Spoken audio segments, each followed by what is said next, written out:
Bonjour, je suis Sarah. Je suis formatrice et coach spécialisée en PNL, EFT et IET. Grosso modo, tout ce qui peut vous aider à aller mieux et surtout au niveau de vos émotions.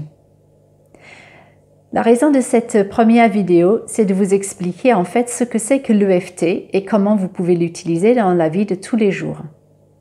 Alors, l'EFT, ça veut dire Emotional Freedom Technique en anglais, qui peut se traduire par technique pour libérer les émotions.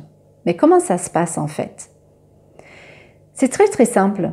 Nous allons simplement utiliser nos mains pour venir tapoter sur certains points méridiens, tout en parlant, tout en exprimant nos ressentis, nos émotions par rapport à un événement.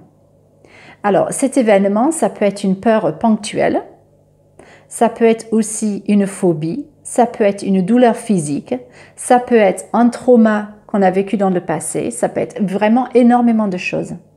Et l'avantage de l'EFT, c'est qu'on n'a pas besoin d'être spécialiste là-dedans pour s'en servir.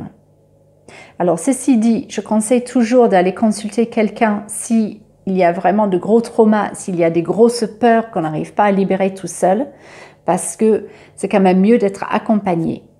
Mais ce que je vais vous partager aujourd'hui, c'est uniquement comment on va procéder quand on fait une ronde d'EFT. Alors, vous allez commencer par placer une de vos mains à la verticale. Donc, si vous êtes droitier, c'est mieux de placer la main gauche parce que vous allez venir tapoter avec la main droite et vice-versa. Si vous êtes gaucher, vous allez plutôt mettre la main droite à la verticale et utiliser votre main gauche.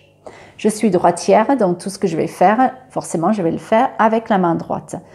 Mais vous pouvez également faire avec les deux mains, après quand on va tapoter les autres points.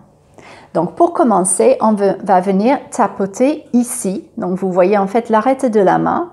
Pour être sûr d'être au bon endroit, vous allez tapoter comme ça. Donc ça s'appelle le point karaté. Et donc nous allons venir installer ou préparer la ronde EFT ici. Voilà. Ensuite, le deuxième point, c'est ici en haut de la tête. Donc c'est à peu près où il y a la fontanelle. Donc vous allez venir tapoter là. Le troisième point, c'est le début des sourcils, ici. Alors là, vous pouvez éventuellement faire avec les deux mains. Moi, je préfère faire avec une seule, mais les résultats sont les mêmes. Ensuite, c'est le coin de l'œil, ici. Après, nous passons sous l'œil. Voilà. Alors, vous voyez bien que je tapote souvent avec deux doigts. C'est parce que c'est bien pratique et ça met quand même une certaine pression, mais ce n'est pas trop fort non plus. Ensuite, c'est sous le nez, ici. Et ensuite, le creux du menton, ici.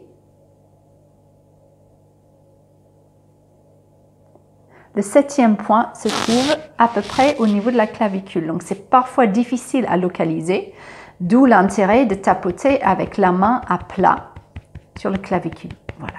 Donc, vous voyez que je croise un petit peu. Je ne fais pas comme ça. Vraiment, on va croiser ici. Après, nous passons sous les seins. Voilà. Donc, avec les deux mains, c'est mieux. Par contre, ici.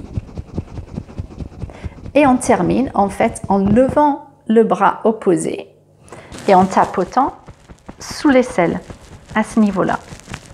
Donc vous voyez, c'est une ligne droite au niveau des seins, ici.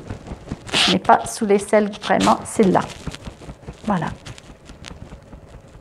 Donc voilà les 9 points principaux qu'on va utiliser lors d'une ronde EFT. Donc j'espère que cette vidéo vous a été utile. Je vous invite à vous abonner à ma page et à ma chaîne YouTube parce que là vous allez trouver plusieurs vidéos EFT. Et sinon, je vous souhaite une très belle journée et je vous dis à très vite. Bye!